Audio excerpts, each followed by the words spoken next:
म्हणजे दागिने तुम्ही आम्हाला का दाखवताय?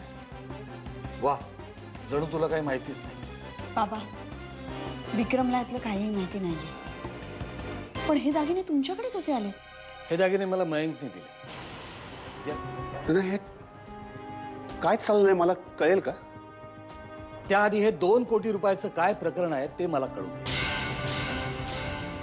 का मयांकने नाही सांगितलं वाटतं तुम्हाला? अच्छा, म्हणजे मला मयंकनी सांगितलं ते सगळं खरं आहे. तर तुम्ही दोघांनी मिळून मयंकचे 2 कोटी रुपये गडप केले. बाबा, पैसे आपल्या घरातून चोरीला गेले. आम्हाला जर पैसे गडप करायचे असते ना तर मी माझे दागिने नसते दिले मयांकला. हे दागिने तू मयंकला दिले? हो विक्रम, मी स्वस्थ बसून 2 कोटी रुपयासाठी तुझी जी धावपळ चालली होती ती नाही बघू शकत. अशा वेळेला तुला मदत म्हणून मला जे काही शक्य आहे ते मी केलंच पाहिजे ना. त्यासाठी हे दागिने?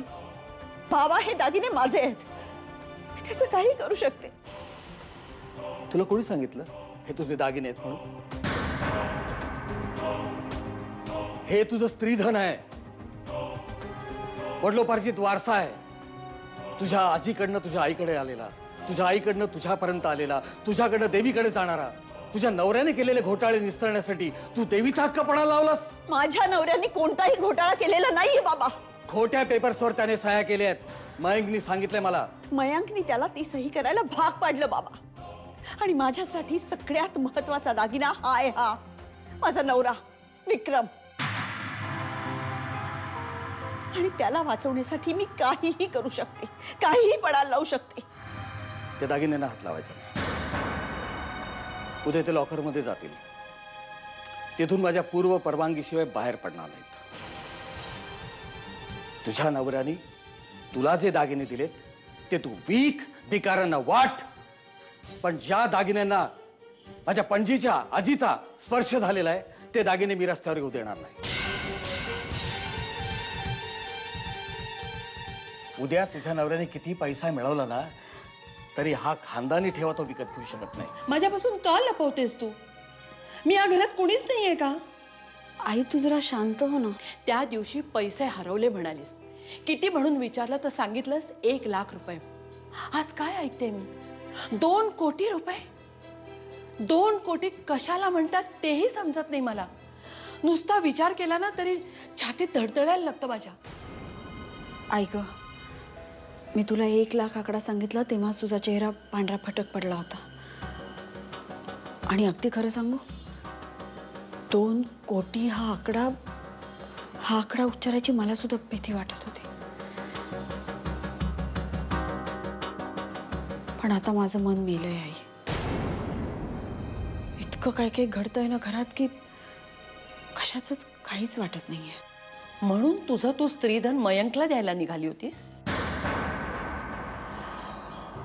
माझ्या ना हे सगळं आवाक्या बाहेरचं आहे. विचार केला ना तरी छातीत धडधडायला लागतं माझ्या. माझ्यात आणि विक्रम मध्ये असा काय फरक आहे का? दोघंही क्वालिफाईड आर्किटेक्ट आहोत, एकाच फर्म मध्ये आहोत, 50-50 पार्टनर आहोत, म्हणून दिसायला ते फारसा वाईट नाहीये ना. ह्या सगळ्या वरवरच्या गोष्टी झाल्या ना, पण त्याच्यात आणि तुझ्यामध्ये खूप मोठं अंतर आहे. आणि ते म्हणजे विचारांचं.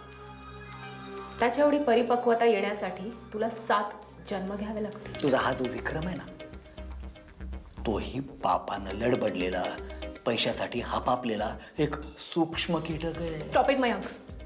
तू काहीही बोल पण हे बोलू नकोस. तू माझ्या आणि विक्रमच्या नात्याबद्दल काहीही तर्क लाव, परवा नाहीये मला त्याची. पण एक आर्किटेक्ट म्हणून त्यांचं जे स्थान आहे ते वरचं आहे.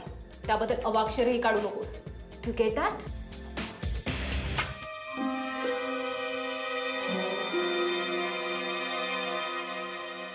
बालिके, हा जो तुझा विक्रम नावाचा निस्पृह, निष्कलंक, सत्यवचनी सत्यपुरुष आहे त्याने आपल्या स्वच्छ हाताने, स्वच्छ मनाने, स्वच्छ सही केलेला हा एक दस्तावेज आहे, ज्यामध्ये काही निष्पाप आदिवासींची जमीन स्कायकॉम नावाच्या कंपनीला देण्याची गलिच्छ शिफारिश केलेली आहे. हे बघ. मागं तू त्या चिपळूणचा मित्र विनय वेंगुर्लेकर याच्याबद्दल चौकशी करायला सांगितली होतीस. हा बरोबर. मग त्यावेळी माझ्या नेटवर्कच्या मदतीनं मी त्याची सगळी पाळंमुळं खणून काढली होती. जंग पछाडलं होतं. हा, आणि तो नंतर सापडत नाहीये, परागंध आहे. एक्झॅक्टली. पण त्यानंतर त्याला ट्रेस करण्यासाठी आपण काहीच केलं नाही. मला सांग, त्याचा शोध घ्यायचा आहे का त्याला सोडून द्यायचा आहे? मी I come in sir? Shailesh, मी तुला नंतर करू का फोन? कोणीतरी आहे. Okay, no problem. कळव मला. ओके. ओके. पण हे जे पेपर्स मला त्याने दाखवलेत याच्यामध्ये नकाशे आहेत, त्याच्यावरती तुझ्या सह्या आहेत. हे बघितल्यापासून माझाच माझ्या डोळ्यांवर विश्वास बसत नाहीये. स्कायकॉम कंपनीच्या आदिवासींच्या जमिनीचे पेपर्स आहेत हे.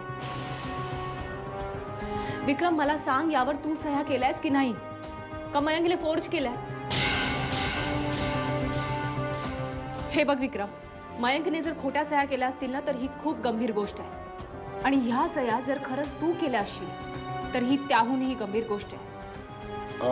ऍक्च्युली ही स्कायकॉम कंपनीची केस जरा गुंतागुंतीची आहे. प्लीज विक्रम, साध्या सरळ गोष्टीत गुंतागुंत निर्माण करू नकोस. मला फक्त एका प्रश्नाचं उत्तर दे. ह्या सह्या तू केल्यास की नाही? फक्त हो की नाही ते सांग विक्रम. हो.